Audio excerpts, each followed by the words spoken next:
واللعنة الدائمة على أعداء الحق والدين.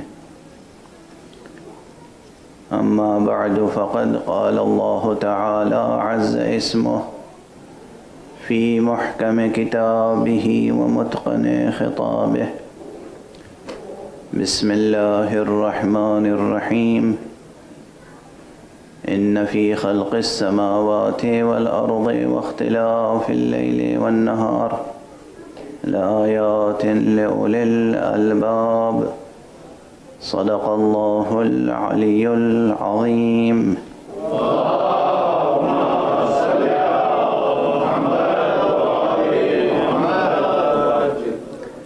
ایک اور بلندتر صلوات پڑھیں.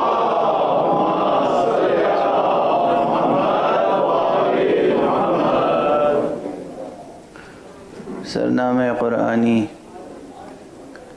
سورہ مبارکہ آل عمران کی ایک آیت ہے، اور موضوع جو ہے زیر بحث وہ راز قدرت اور حسین. ہر چند کہ مجھے احساس ہے ابھی تک اس عنوان کے تعلق سے جس طرح میں مطالب گزارش کرنا چاہ رہا تھا گزارش نہیں کر سکا اپنی صحت کی کمزوری کی بنا پر، مگر کچھ اشارے ضرور ہو سکے ہیں اب تک. اور آج اس امر کی طرف ملتفت کر دوں کہ جو آیت روزانہ تلاوت کر رہا ہوں، اگرچہ یہ آیت بہت مختصر ہے بظاہر، لیکن اپنے مضمون اور معنی کے اعتبار سے نہایت جامعیت کی حامل ہے. ان فی خلق السماوات والارض واختلاف اللیل والنہار لآیات لأولی الالباب. انا کے جو حرف تحقیق و تاکید ہے، اس سے گفتگو شروع کی گئی ہے کہ بے شک بتحقیق یہ آسمانوں اور زمین کی خلقت میں اور یہ روز و شب کی آمد و رفت میں صاحبان عقل کے لیے بہت نشانیاں ہیں.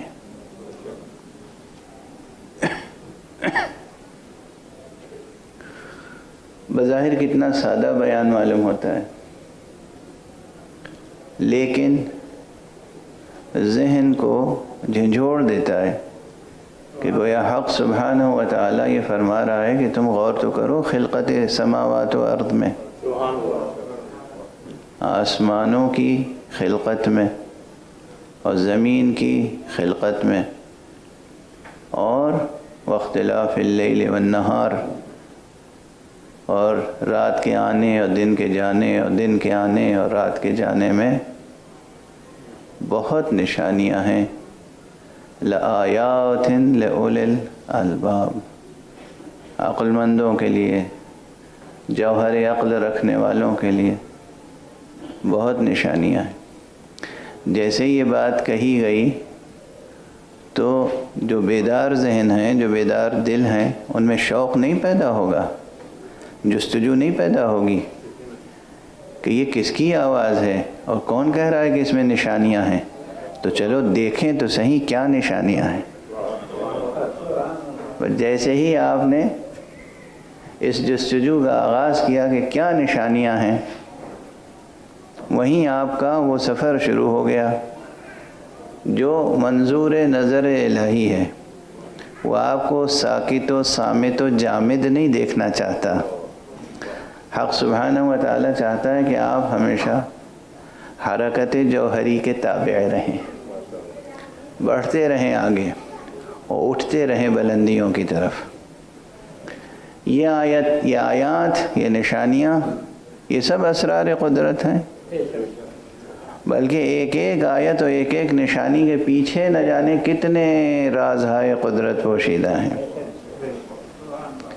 آیات کی قسمیں، آیت قرآن مجید میں خود لفظ آیت کئی معنی میں استعمال ہوا ہے، جس میں سے ایک معنی خود معجزے کے ہیں۔ ہم لوگ علم کلام کی زبان میں یا عرف عام میں جسے معجزہ کہتے ہیں، قرآن اسے آیت کہتا ہے۔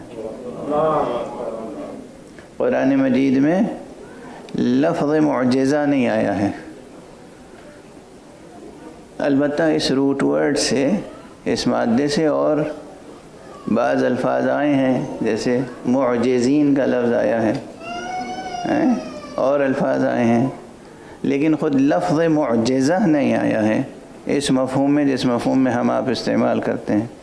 اس مفہوم میں لفظ آیت ہے، اور بار بار قرآن مجید نے اعلان کیا کہ کائنات میں اللہ کی آیتیں بکھری ہوئی ہیں، بکھری ہوئی ہیں اللہ کی آیتیں، اپنی وحدانیت کے تعلق سے، اپنی حقانیت کے تعلق سے، اپنے کلام قرآن مجید کی حقانیت کے تعلق سے، اپنے نبی محمد مصطفیٰ صلی اللہ علیہ وآلہ وسلم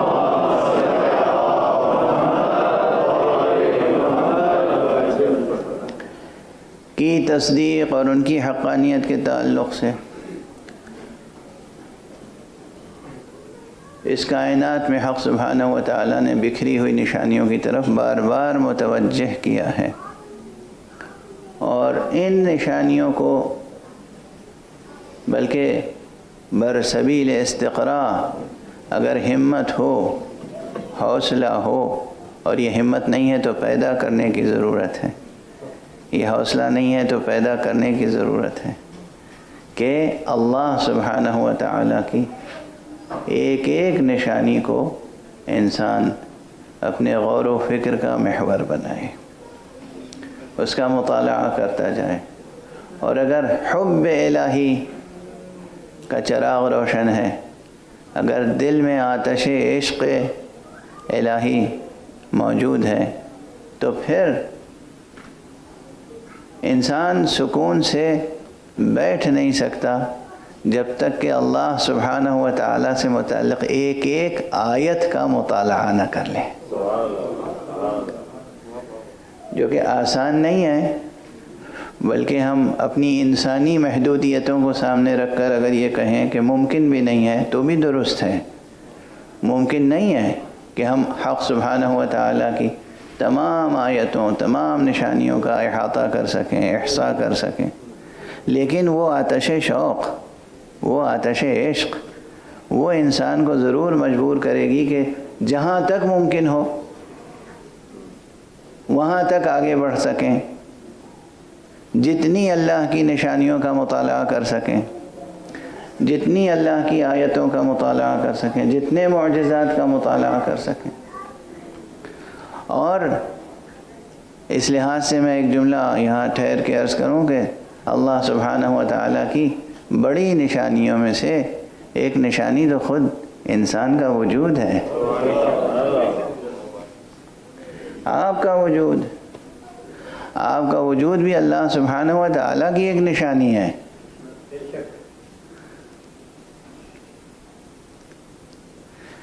وائے ہو اس انسان پر جو اپنی جہالت و نادانی اور کج فکری اور کج اندیشی کی وجہ سے اپنی زبان سے اللہ ہی کا انکار کرے، جبکہ اس کا پورا وجود اللہ کا اعلان کرتا ہے۔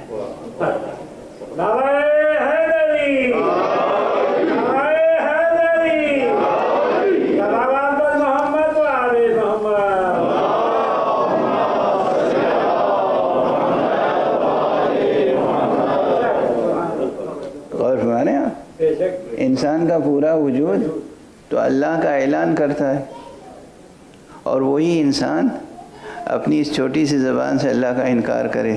کیسی کج اندیشی ہے، کیسی کج فکری ہے، اور کیسی محرومی ہوگی پھر اس کے نتیجے میں۔ تو انسان خود ایک آیت الہی ہے، ایک نشانی ہے اللہ کی. وہ مشہور شعر ہے عربی کا، اکثر میں دہرا دیتا ہوں کہ وفی کل آیت وفی کل شیء لہ آیۃ وفی کل شیء لہ آیۃ تدل علی انہ واحد. ہر شے میں ایک نشانی ایسی موجود ہے جو دلالت کرتی ہے کہ وہ ذات پاک ایک ہے. ایک ہے. دیکھیے اس شعر کا حسن یہ ہے، واقعاً یہ یاد رکھنے کے قابل ہے شعر. اس شعر کا حسن یہ ہے کہ یہ صرف یہ نہیں کہہ رہا ہے کہ ہر شے دلالت کرتی ہے کہ کوئی خالق ہے، یہ شاید ہر شے میں کوئی نشانی ہے جو دلالت کرتی ہے کہ کوئی معبود ہے. نہیں، وحدانیت کی بات کر رہی ہے. یہ بیت وحدانیت کی بات کر رہی ہے، یہ شعر وحدانیت کی بات کر رہا ہے کہ ہر شے میں ایک ایسی نشانی پائی جاتی ہے جو دلالت کرتی ہے کہ وہ ایک ہے. تدل علی انہ واحد. تو حق سبحانہ و تعالیٰ کا، معبود برحق کا، خالق کا اقرار بھی انسانی عقل کی سعادت مندی ہے، اور اس کی وحدانیت کا اعتراف بھی انسانی عقل کی سعادت مندی ہے. اور اسی لیے میں یہ جملہ ابھی کہیں عرض کر چکا ہوں، پھر عرض کروں کہ بت پرستی انسانی عقل کی توہین ہے.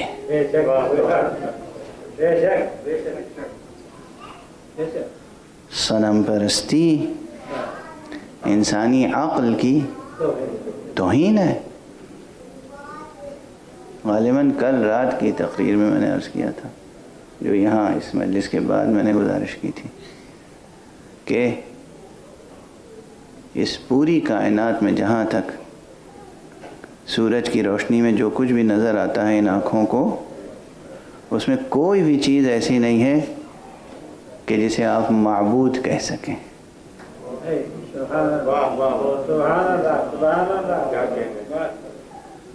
اس پوری کائنات میں، یا کم سے کم جہاں تک سورج کی روشنی میں آپ کی نظر کام کرتی ہے، جو کچھ آپ کو نظر آتا ہے، اس میں کوئی شے اس لائق نہیں ہے کہ آپ اس کے آگے سر جھکا سکیں.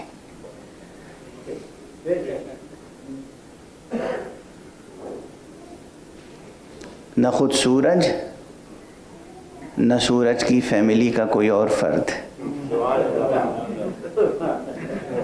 نہ زہرہ، نہ مشتری، نہ عطارد، نہ یہ بڑی بڑی عظیم و شان سیلیسٹیل باڈیز، یہ جو اجرام سماویہ کہلاتی ہیں، یا وہ ستارے اور سیارے، اور یا پھر اس زمین پر بڑے بڑے پہاڑ، یا بڑے بڑے درخت، یا بڑے بڑے حیوانات، یا پھر آپ اپنے ہاتھوں سے پتھر کے چھوٹے چھوٹے ٹکڑوں کو تراش تراش کے حسین مورتیاں بنا لیں اور پھر اس کے آگے سجدہ کریں. مگر اس سے زیادہ بڑی کوئی تذلیل ہو سکتی ہے عقل انسانی کی؟ عقل انسانی کی اس سے بھی بڑی کوئی تذلیل ہو سکتی ہے؟ تحقیر عقل انسانی کی. ہاں، یہ سب چیزیں نشانیاں ہیں، اور ہر شے میں کوئی ایک ایسی بات، ایسا راز، ایسا سر پوشیدہ ہے پوری کائنات میں، پورے عالم ہستی میں، ہستی کے تمام مظاہر میں وہ اسرار پوشیدہ ہیں، وہ رازہائے قدرت پوشیدہ ہیں جو ذہن انسانی کو اس حقیقت یکتا و یگانہ کی طرف ملتفت کرتے ہیں، متوجہ کرتے ہیں، منتقل کرتے ہیں، اور دل کو اس کی طرف لے جاتے ہیں. لیکن یہ انسان ہے جو اکثر نشانیوں کو دیکھ کر غفلت برتتا ہے. اس لیے ہم ان مجالس میں بطور خاص ان نشانیوں کا تذکرہ کرتے ہیں جو ایسی ناطق نشانیاں ہیں جن کے آگے آ کے کوئی بھی سرکش، کوئی بھی طاغوت کچھ کر سکتا ہے مگر خدا کا انکار نہیں کر سکتا. یہ یاد رکھیے، کل بھی میں نے یہ بات اشارتاً عرض کی تھی اور آج بھی متوجہ کر دوں کہ اس کائنات کا مطالعہ کرنے کے لیے آپ کو قرآن حکیم نے حکم دیا ہے، ہر چیز کا مطالعہ کیجیے، یعنی سائنسی علوم، نیچرل سائنسز میں خوب کام کیجیے. اپنے بچوں کو، جو خواتین میری باتیں سن رہی ہیں، جو مرد میری باتیں سن رہے ہیں، وہ یاد رکھیں قرآن مجید کا حکم ہے، اللہ سبحانہ و تعالیٰ کی جانب سے فرض ہے. سرکار ختمی مرتبت صلی اللہ علیہ وآلہ وسلم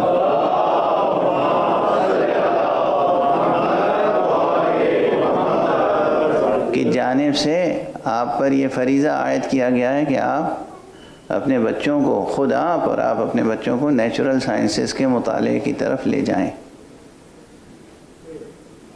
سائنٹسٹ بنائیں. زمین سے آسمان تک، اسپیس سے متعلق جو سائنسز ہیں ان میں، زمین سے متعلق جو سائنسز ہیں ان میں، سائنسی موضوعات پر بچوں کو سب سے زیادہ دلچسپی پیدا کریں.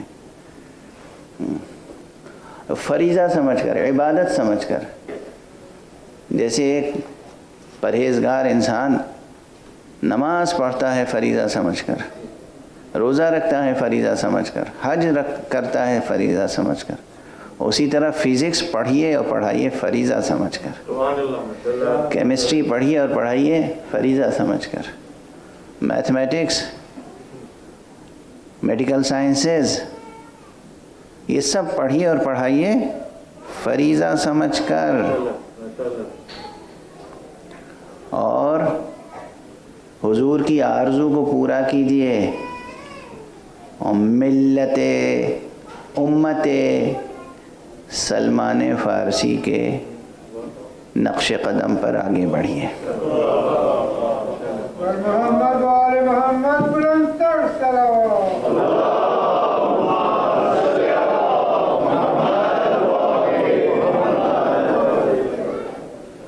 میں نے امت سلمان فارسی کہہ دیا تاکہ آسانی سے ذہنوں تک بات پہنچ جائے، ورنہ حضرت سلمان کو سلمان فارسی کہنا نہیں چاہیے، اس لیے کہ حضور نے نسبت بدل دی تھی، اس لیے سلمان محمدی ہیں.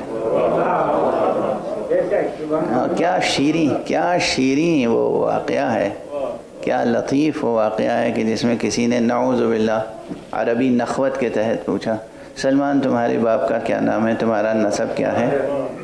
تو سلمان نے فخر سے کہا انا سلمان ابن اسلام، میں سلمان ہوں فرزند اسلام. اس میں کتنا بڑا درس پوشیدہ ہے. آپ کہیں کے ہوں، ہندی ہوں،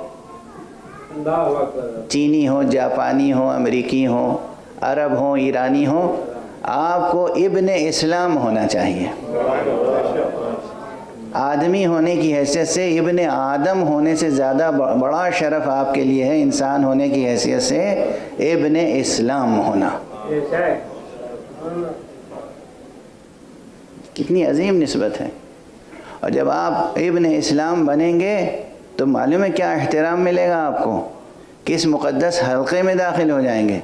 جب انسان اپنے پورے وجود کے ساتھ خود کو ابن اسلام بنا لے گا تو جو ابو الاسلام ہے وہ کہے گا ھذا منا اہل البیت، یہ تو ہم اہل بیت میں سے ہے. ایک صلوات پڑھ دیجئے محمد وآلہ.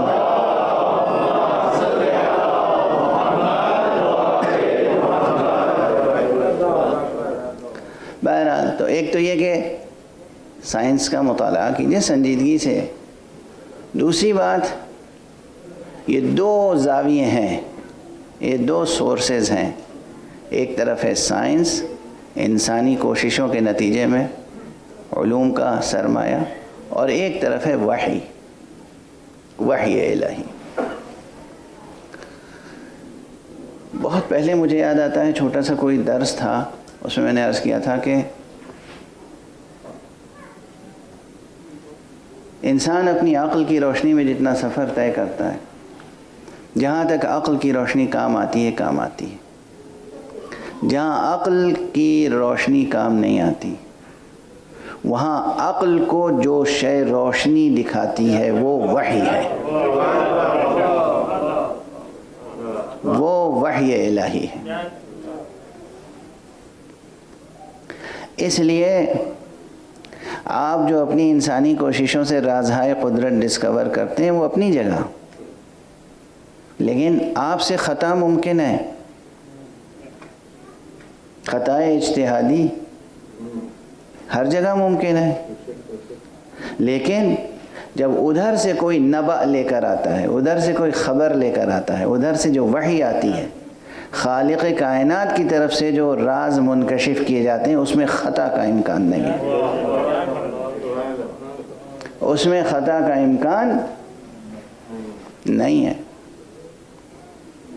یہ اور بات ہے کہ وہ اسی لیے حق سبحانہ و تعالی نے اپنی طرف سے آنے والے پیغمبروں کے لیے بھی ایک کچھ نشانیاں تو یہ ہیں جو اس کی ذات و وحدانیت پہ دلالت کرتی ہیں، لیکن کچھ نشانیاں وہ ہیں کہ جو اس کی طرف سے آنے والی شخصیتوں کی صداقت پر دلالت کرتی ہیں۔ چنانچہ جو لوگ معجزات کا انکار کرتے ہیں ان کے لیے یہ ایک نکتہ ہی بہت اہم ہے کہ بھئی یوں تو دنیا میں کوئی بھی اٹھ کے کہہ دے میں نبی ہوں، کہیں سے بھی اٹھ جائے، آپ کے پنجاب سے اٹھ جائے، آپ کے سندھ سے اٹھ جائے، آپ کے بنگال سے اٹھ جائے، کہیں کوئی تہران سے اٹھ جائے، کوئی وہ سالٹ لیک سٹی امریکہ سے اٹھ جائے، کہیں سے جس کا دل چاہے وہ اٹھ جائے کہتے میں نبی ہوں، میرے اوپر وحی نازل ہوئی ہے، آپ مان لیں گے؟ اگر آپ نے مان لیا تو معلوم ہے کیا ہوگا؟ آپ انسانی فطرت سے خارج ہو جائیں گے، آپ کچھ بھی ہوں گے، انسان کہلانے کے لائق نہیں رہ جائیں گے۔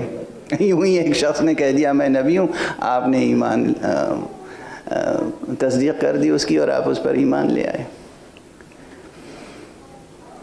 یہ لازم ہے کہ جب بھی کوئی شخص کہے کہ میں اللہ سبحانہ و تعالیٰ کی طرف سے عہدہ رکھتا ہوں، منصب رکھتا ہوں، تو آپ اس سے اس کی سند دریافت کریں۔ اب عام طور پہ تعلیمی مراحل میں یہ مثالیں دی جاتی ہیں، چلیے میں پہلے دے چکا ہوں میں بھی، اور اس وقت بھی دہرا دیتا ہوں تاکہ بچوں اور نوجوانوں کے لیے ایک مثال رہے جو کہ عام مثال ہے۔ مثالیں تو عام طور پہ عام ہوتی ہیں۔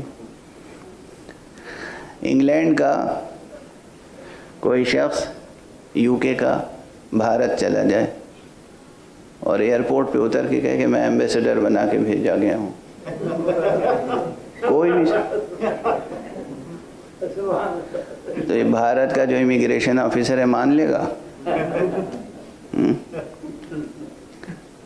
وہ کہے گا جناب وہ ایمبیسڈر کے کچھ خاص کاغذات ہوتے ہیں وہ دکھائیے تو ہم مان لیں گے۔ ایسے ہی آپ چلے آئے اور آپ نے کہا کہ میں ایمبیسڈر ہوں تو ہم مان لیں گے۔ ایسے ہی کہیں کا کوئی شخص آ جائے، بھارت سے کوئی اٹھ کے چلا جائے انگلینڈ اور ہیتھرو ایئرپورٹ پہ اتر کے کہے کہ میں ایمبیسڈر ہوں، نریندر مودی صاحب نے مجھے بھیجا ہے ایمبیسڈر بنا کے، تو وہاں جو امیگریشن آفیسر ہوگا وہ مان لے گا یا وہاں کی گورنمنٹ مان لے گی؟ نہ عوام نہ خواص، نہ گورنمنٹ نہ پبلک، کوئی تسلیم نہیں کرے گا۔ تو آپ ایک کنٹری کے ایمبیسڈر کو ایسے ہی نہیں تسلیم کرتے، اور اللہ کی طرف سے جس کا جی چاہے اٹھ کے کہہ دے میں نبی ہوں اور آپ تسلیم کر لیں گے؟ وہاں لازم ہے کہ آپ اس کی نبوت، اس کی رسالت، یا اگر کوئی کہے میں اللہ کی طرف سے امام ہوں تو پھر اس کی امامت کی سند، گواہی، سرٹیفکیٹ طلب کریں گے۔ اسی گواہی، اسی سرٹیفکیٹ، اسی نشانی کا نام ہے معجزہ۔ کیوں معجزہ ہی کیوں؟ یعنی صرف اچھا کردار، اچھا اخلاق، اچھا بیہیویئر، اچھی سیرت، اچھا طور طریق کافی نہیں ہے؟ جی ہاں، بالکل کافی نہیں ہے۔ یہ صاحب بہت اچھے ہیں، بچپن سے میں جانتا ہوں، کبھی انہوں نے زبان سے ایک کلمہ جھوٹ نہیں کہا، اور کبھی کسی مہمل قسم کے کھیل میں مشغول نہیں ہوئے، کوئی بیہودہ بات نہیں کی انہوں نے، اس لیے میں کہہ سکتا ہوں کہ یہ رسول ہیں اللہ کے. یہ بات معقول ہوگی؟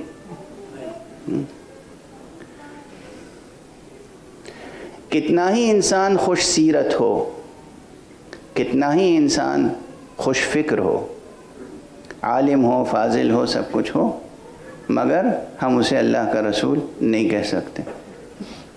اللہ کا رسول ہونے کے لیے کوئی ایسی ہی نشانی ہونی چاہیے جس پر سب کو یقین آ جائے کہ یہ خود ساختہ نہیں ہے، یہ خدا ساختہ ہے. اس نے خود ادعا نہیں کیا ہے، خود دعویٰ نہیں کیا ہے، اور اس کے خاندان نے اس کو حکومت اور سلطنت حاصل کرنے کے لیے نہیں بنایا ہے، اور اس کے ملک و معاشرے کے لوگوں نے، اس کے قبیلے کے لوگوں نے، اس کی قوم نے اس کو نہیں بنایا ہے، بلکہ اسے خدا ہی نے بنایا ہے. خدا ہی نے بنایا ہے. یہ ثابت ہونے کے لیے ضروری ہے کہ وہ عمل صادر ہو جو کسی انسان کے بس میں نہ ہو، جس کے آگے ہر انسان عاجز ہو جائے. اسی کو کہتے ہیں معجزہ. وہ بات جو عاجز کر دے اسے کہتے ہیں معجزہ. اس معجزے میں بھی اسرار قدرت ظاہر ہوتے ہیں. علماء بھی اسرار قدرت ظاہر کرتے ہیں، لیکن یہاں معجزے میں بھی اسرار قدرت ظاہر ہوتے ہیں. اور یہ اسرار قدرت چونکہ بلا واسطہ انسان ظاہر ہوتے ہیں، اس لیے یقین ہو جاتا ہے کہ کوئی اور طاقت ہے جس نے اسے بھیجا ہے.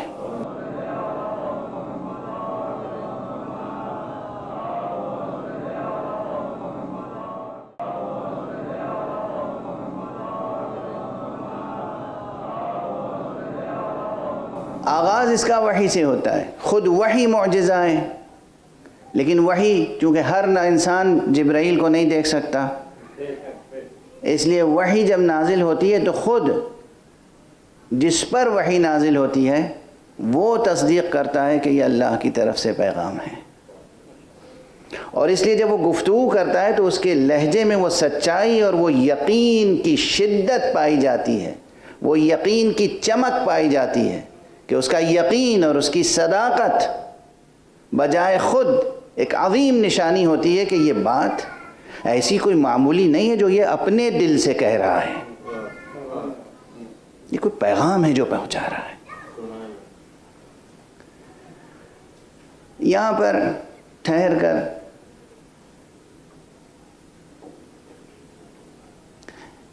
میں کہنے تو کچھ اور جا رہا تھا، لیکن ایک دم سے حضرت حافظ کا ایک شعر یاد آ رہا ہے. آپ حضرات ایک صلوات پڑھیں تو میں گزارش.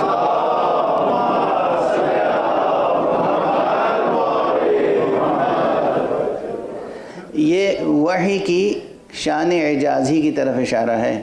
یہ نہ سمجھیے کہ اس میں امیت کی تفسیر ہے صرف. حافظ کی ایک بڑی خوبصورت نعتیہ غزل ہے، میں سمجھتا ہوں پوری کی پوری اپنے اسلوب میں، ظاہر تغزل کے اسلوب میں، جس میں انہوں نے کہا ہے نگار من کہ بے مکتب نہ رفتو خط نہ نوشت.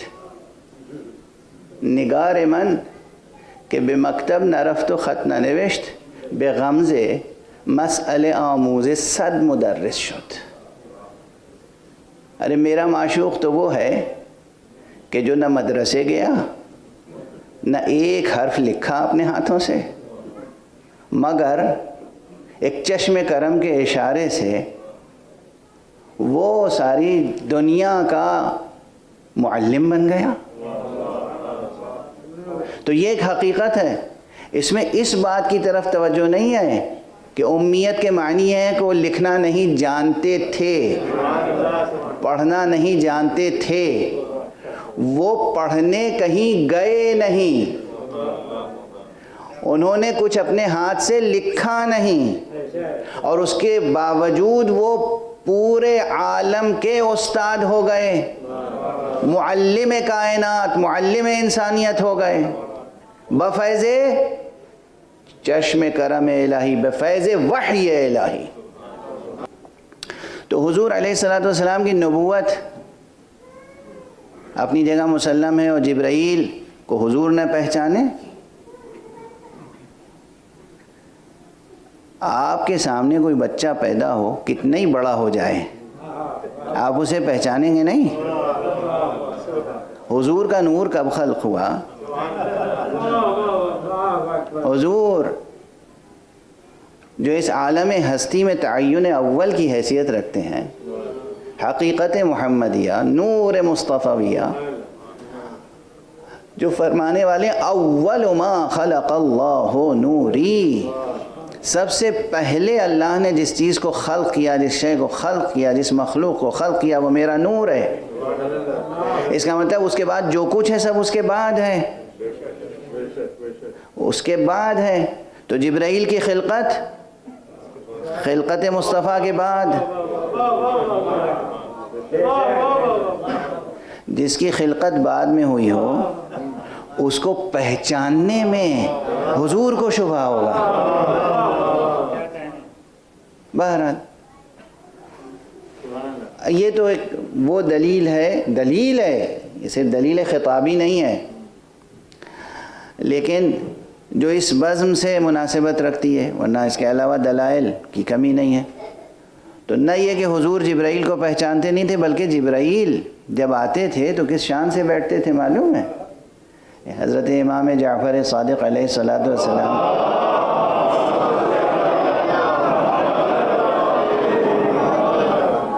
سے روایت ہے، آپ فرماتے ہیں کہ جبرائیل جب آتے تھے تو حضور کے آگے، یعنی محمد ابن عبداللہ کے آگے، در یتیم عبداللہ، در یتیم آمنہ کے آگے، یعنی حضرت ابو طالب کی آغوش کے پالے کے سامنے حضرت جبرائیل علیہ السلام اس طرح بیٹھتے تھے جیسے ایک غلام ایک آقا کے سامنے بیٹھتا ہے۔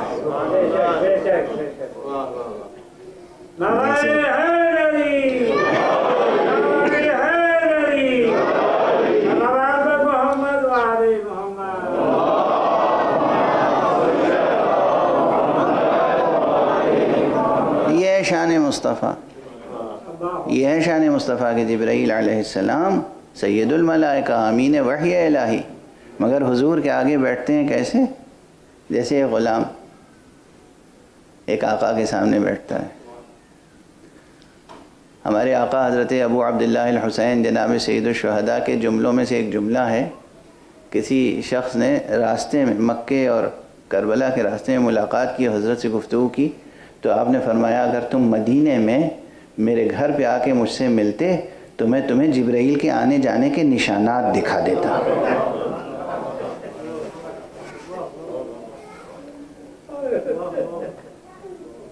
میں تمہیں جبرائیل کے آنے جانے کے نشانات دکھا دیتا۔ بہرحال تو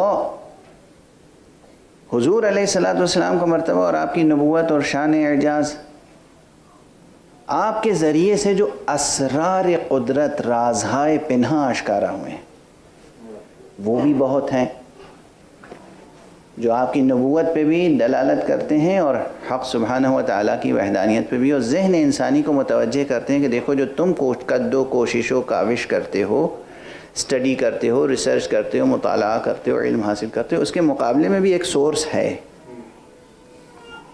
ایک ذریعہ اور ہے رازہائے قدرت کو آشکار کرنے کا۔ وہ ہے وحی کا ذریعہ، وہ ہے نبوت، وہ ہے امامت، وہ ہے کلام حق، وہ ہے قرآن۔ اب یہ بہت بڑا موضوع ہے بجائے خود، اسی لیے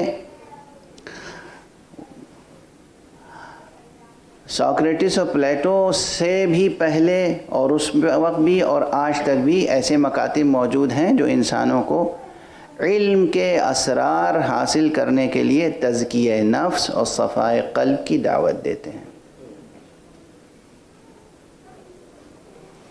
ٹھیک ہے، ایک ذریعہ یہ ہے کہ آپ خوب محنت کیجئے، لکھیے، پڑھیے، رٹیے، یاد کیجئے، تجربہ کیجئے، ایکسپیریمنٹ کیجئے۔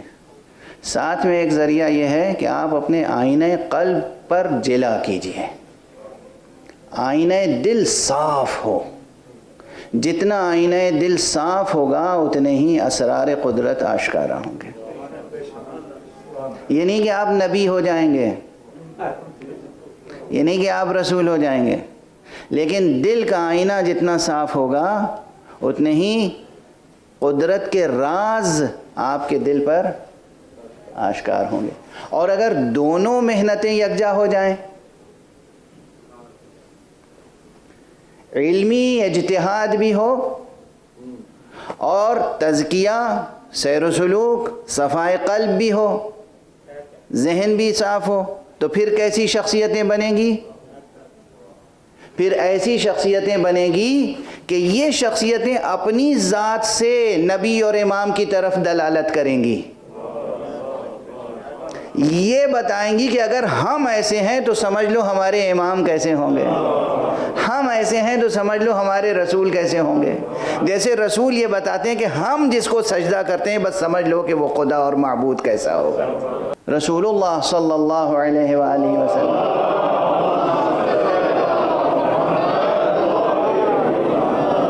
نے وحی و الہام الہی کے ذریعے سے جو کچھ آپ کو ملا تھا وہ حضرت امیر المومنین علی ابن ابی طالب علیہ السلام کو ودیعت فرمایا، اور اس میں سے بہت سے اسرار اس قبیل کے تھے کہ ان کو معصومین نے ایک جگہ مدون کر کے اس کا نام رکھا علم منایا۔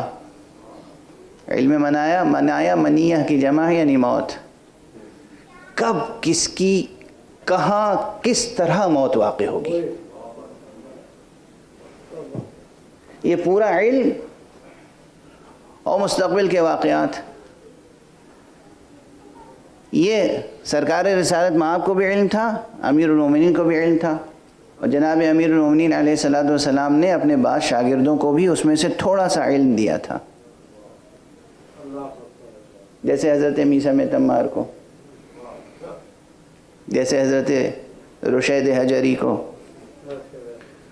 حضرت ابن عباس، عبداللہ ابن عباس حبر الامہ کہلاتے ہیں، بہت بڑے مفسر کہلاتے ہیں، اور انہیں بھی شاگردی حضرت امیر علیہ السلام کا بھی شرف حاصل ہے، مگر شاگردوں کے بھی تو مراتب ہوتے ہیں۔ خود میثم جو کہ بنی ہاشم سے نہیں ہیں، غلام تھے کسی کے، امیر المومنین علیہ السلام نے میثم کو دیکھا، چہرہ دیکھا، آنکھیں دیکھیں اور پہچان لیا کہ اس میں کیا جوہر پوشیدہ ہے، میثم کو خریدا اور آزاد کر دیا۔ عبداللہ ابن عباس بنی ہاشم میں سے ہیں، چچیرے بھائی ہیں، لیکن معلوم ہے کہ ان کی صلاحیت کتنی ہے، اس لیے ان کو جو بتانا تھا وہ بتا دیا، ان کو جو بتانا تھا وہ ان کو بتایا۔ اب یہ روایت موجود ہے کہ حضرت میثم خود آئے ایک دن، کہنے لگے عبداللہ ابن عباس جو کچھ اس سینے میں ہے جی چاہتا ہے کہ اس میں سے تھوڑا سا تمہیں بتا دوں، لو کاغذ قلم لے کے بیٹھ جاؤ اور لکھتے جاؤ۔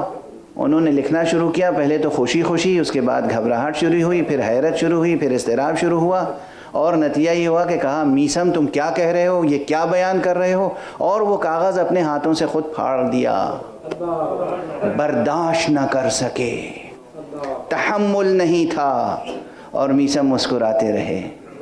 اور اس موقع پر میثم نے جو انہیں واقعہ کربلا کی اطلاع دی اور کہا عبداللہ ابن عباس آقا حسین کربلا میں شہید ہو جائیں گے اور تم ان کا ساتھ نہیں دو گے اور زندہ رہو گے۔ اس وقت عبداللہ ابن عباس نے کہا اور آپ؟ کہا میں حسین سے پہلے شہید ہو جاؤں گا۔ بس بہت سی باتیں رہ گئیں، اور یہی ہوا تاریخ میں کہ جناب میثم کی شہادت پہلے واقع ہو گئی، کربلا سے پہلے، عاشور سے پہلے۔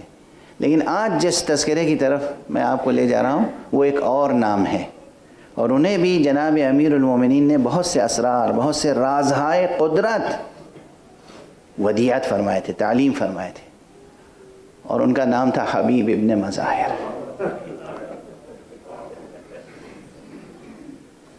حبیب جب کربلا آئے ہیں تو معلوم ہے نا، بس اب دامن وقت میں گنجائش نہیں، میں آج جی چاہتا تھا کہ دل کھول کے حبیب کے مصائب پڑھوں، مگر اب جو چند منٹ رہ گئے ہیں اس میں جو کچھ عرض کر سکوں گا عرض کروں۔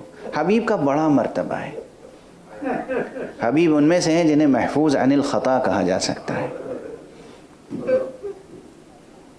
انسانوں کی وہ ایک سطح جو معصوموں کے نیچے ہوتی ہے، جن سے تصور نہیں کیا جا سکتا کہ زندگی میں کوئی خطا ہوئی ہوگی. اور خطاؤں سے روکنے والی قوت ان میں سب سے بڑی کون سی ہوتی ہے؟ عشق علی، عشق رسول، عشق اللہ. یہ سب سے بڑی قوت ہوتی ہے جو انہیں خطاؤں سے، غلطیوں سے روکتی ہے. اور زندگی میں کوئی ایک بات آپ ایسی نہیں کہہ سکتے کہ یہ غلط کیا، یہ خطا ہو گئی، یہ بھول ہو گئی. نہیں، بڑا مرتبہ ہے حبیب کا. اس سے بڑا کیا مرتبہ ہوگا کہ آقا امام معصوم سبط رسول صاحب اسرار خدا ان کو خط لکھیں تو کہیں الی الرجل الفقیہ، رجل فقیہ. فقیہ، امام کسی کو فقیہ کہیں، کتنا بڑا مرتبہ ہے. اور پھر ان کے سیرت و سوانح تو خیر بہت وسیع ہے، لیکن ان کی جو شریک حیات مومنہ تھی وہ خاتون مکرمہ بھی بڑی بلند پایا تھی. میں نے ایک کتاب میں خود یہ روایت دیکھی کہ 2 محرم کی شب اس مکرمہ نے خواب میں جناب زہرا کو دیکھا، اور جناب زہرا نے بس اس مکرمہ سے ایک فقرہ کہا کہ حبیب سے کہو اپنے محاسن کا خضاب کر لیں، یعنی اپنی داڑھی پہ خضاب کر لیں.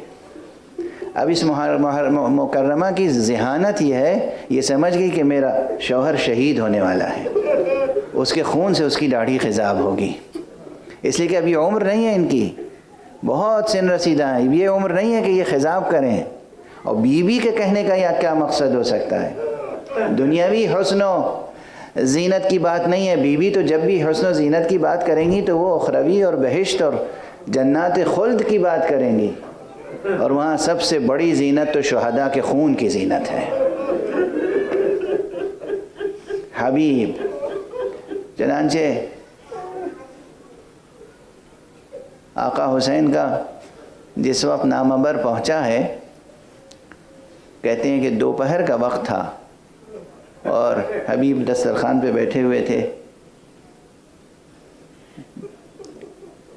پاس میں بیٹا بھی تھا قاسم اور زوجہ تھی، لیکن جیسے کسی کا ہاتھ کھانے کی طرف بڑھ نہیں رہا تھا. حبیب نے زوجہ سے کہا کہ دسترخوان لگا ہوا ہے تو پھر کھانا شروع کرنا چاہیے. زوجہ نے کہا مجھے جیسے کچھ انتظار سا ہے، میرا دل کہہ رہا ہے کوئی آنے والا ہے. تمہیں کس کا انتظار ہے؟ کہا میرا دل کہہ رہا ہے حسین ابن علی کا قاصد آ رہا.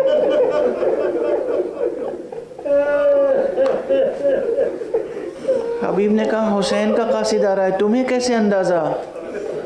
ابھی نہیں ذکر کیا، بعد میں خواب کا تذکرہ کیا. لیکن جیسے یہ مکالمہ ہو ہی رہا تھا، کسی نے دق الباب کیا. حبیب اٹھ کر مضطربانہ دروازے کی طرف گئے، دیکھا کوئی شخص ہے. کہا کون ہو؟ کہا انا برید الحسین، میں حسین ابن علی کا قاصد ہوں، تمہارے لیے خط لایا ہوں. خط کھولا، پڑھا، آنکھوں سے لگایا، بوسہ دیا، خوب گریہ کیا، اور گریہ اس امر پہ کیا وہ وقت آ گیا کہ اس کائنات کا مددگار مجھے مدد کے لیے طلب کرے.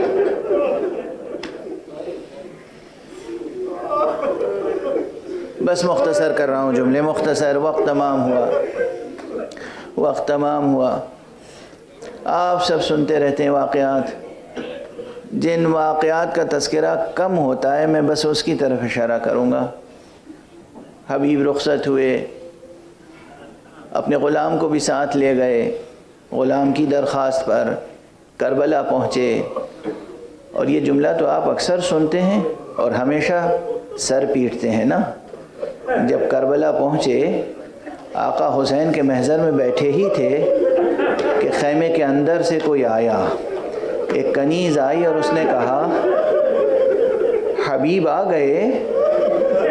آقا اندر سے خیمے سے فاطمہ کی بیٹی زینب نے حبیب کو سلام کیا۔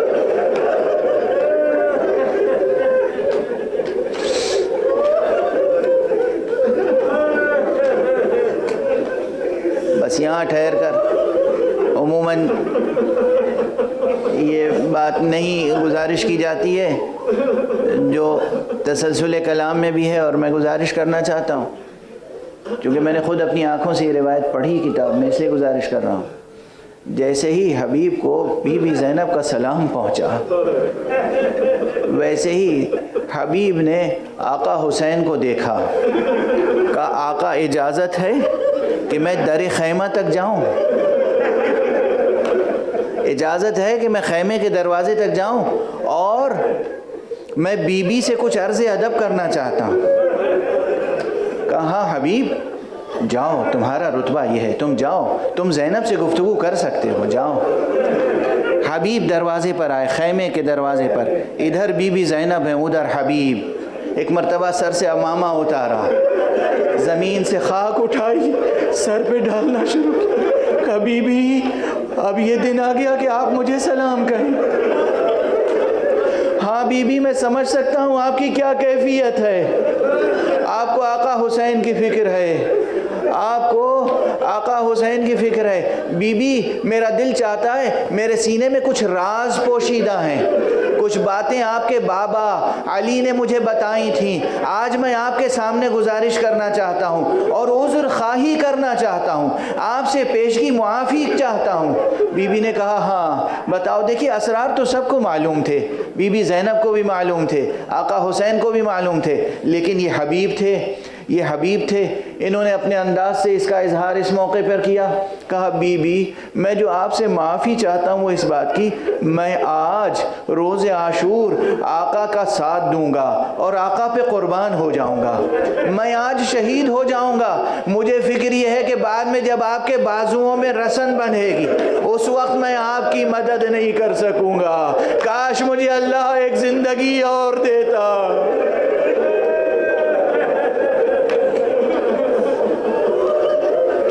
کاش خدا مجھے زندگی دیتا، میں آقا حسین پہ قربان ہونے کے بعد پھر جی جاتا اور پھر آپ کے بازوؤں میں رسن باندھنے والوں سے جنگ کرتا، جہاد کرتا، آپ کا ساتھ دیتا۔ بی بی گریہ فرماتی رہی، حبیب اپنا معروضہ پیش کرتے رہے، اور اس کے بعد آپ جانتے ہیں، بس ایک فقرہ اور عرض کر لینے دیجیے، بہت سی باتیں رہ گئیں حبیب کے تذکرے میں، لیکن بس حبیب نے روز عاشوراء واقع آقا حسین کے سامنے خوب جہاد کیا اور ہر طرح کا جہاد کیا، زبان سے بھی، دل سے بھی، تلوار سے بھی۔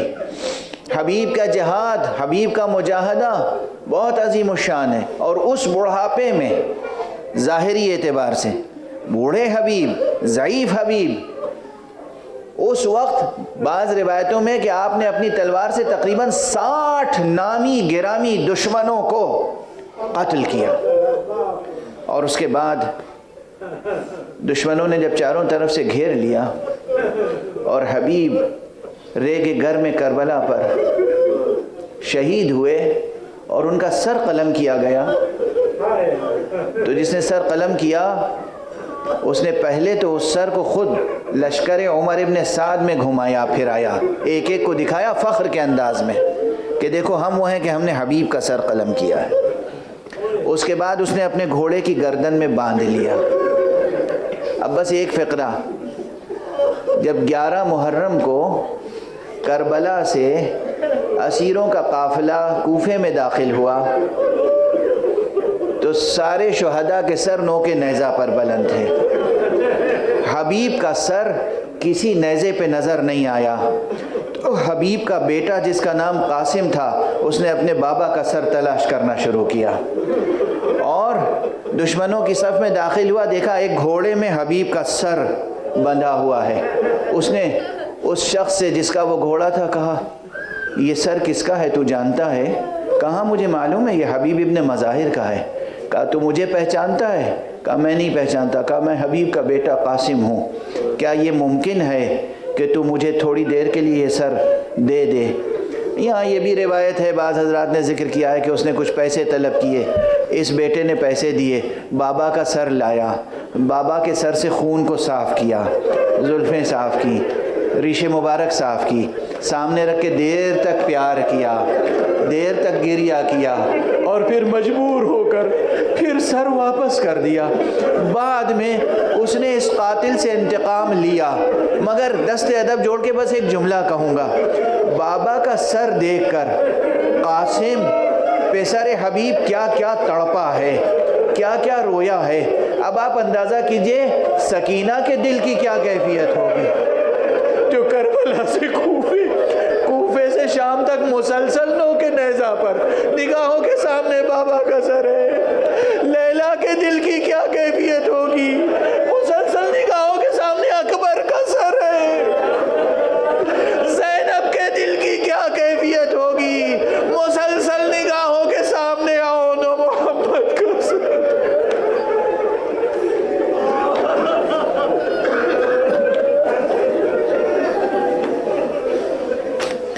انا للہ وانا الیہ راجعون، رضا بقضائہ وتسلیما لامرہ۔ پروردگار ہمیں علوم قرآن اور معارف اہل بیت سے آشنا فرما۔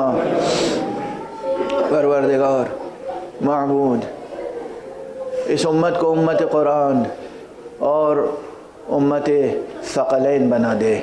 پروردگار وصیت پیغمبر پر عمل کرنے کی توفیق عطا فرما۔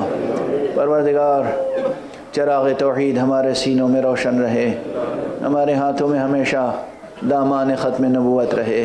پروردگار ہمارے قدم ہمیشہ صراط مستقیم ولایت پر گامزن رہیں۔ پروردگار ہمارے جوانوں کو، ہمارے بچوں کو علوم دنیا، علوم دین میں سرشار فرما، کامیابیاں عطا فرما، کامرانیاں عطا فرما۔ پروردگار روئے زمین پر جہاں جہاں آقا حسین کے سلامی ہیں، ماتمی ہیں، عزادار ہیں، انہیں خاص اپنی حفظ و امان میں رکھ۔ پروردگار فیضان شہادت حسینی کو عالم انسانیت کے لیے عام کر دے۔ پروردگار اس کرۂ ارض پر تمام انسانوں کو حسین ابن علی کی معرفت عطا فرما۔ پروردگار معبود اپنے ولی آخر کو اذن ظہور عطا فرما اور ان کے ہاتھوں سے اپنی رحمت و رافت و عدالت کا پرچم لہرا دے۔ ماتم حسین۔